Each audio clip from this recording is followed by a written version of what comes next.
Hello friends, welcome to Windows. In today's video, you will learn how to extend 10 days rollback period to 60 days in Windows 11. When you upgrade to Windows 11 from Windows 10, either by setting app or Windows 11 Update Assistant, the system may copy of a previous installation of Windows in the Windows installation folder, usually C drive, with name windows.old. This folder activate option go back in the recovery setting of Windows 11. With the help of this backup, you can go back to Windows 11 without losing data if you didn't find Windows 11 useful. But this go back or windows.old folder is available only for 10 days. In case you think that 10 days are not sufficient to check Windows 11, then don't worry, you can extend this time period to 60 days. In this video, I'm going to show you how to do that. Before you start following the workaround, I would like to tell you that you have to apply this workaround within 10 days after upgrading to Windows 11. After that time period, it won't work and gives you error message. So first of all, you need to check how many days are left for you to go back to Windows 11.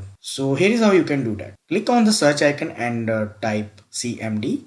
When command prompt appear in the search results, click on Run as Administrator. When UAC dialog box appear, click Yes to continue. In the command prompt window, you need to copy paste or type this command and hit enter. Check the link in the description to obtain the command.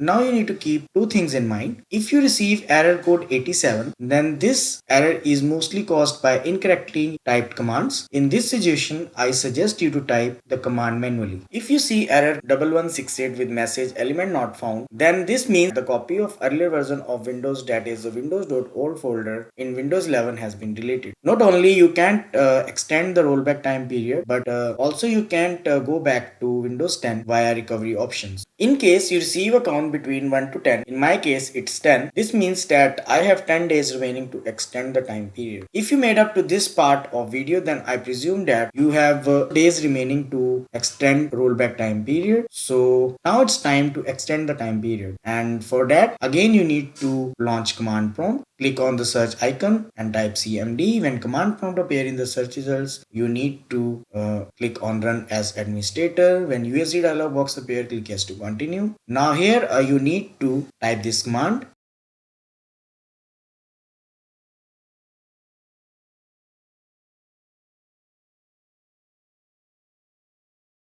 Here you need to type day count. The maximum you can select is 60 days. So I will type 60. You can type any time period between 10 to 60 and then hit enter. Once you receive a message operation completed successfully confirms that you have extended the time period to desired days. You can confirm the same thing by executing this command again, and you can see that now my count increased from 10 to 60. So that's it guys. I hope you find this video useful. Don't forget to like this video and subscribe the channel for more interesting videos. Thanks for watching.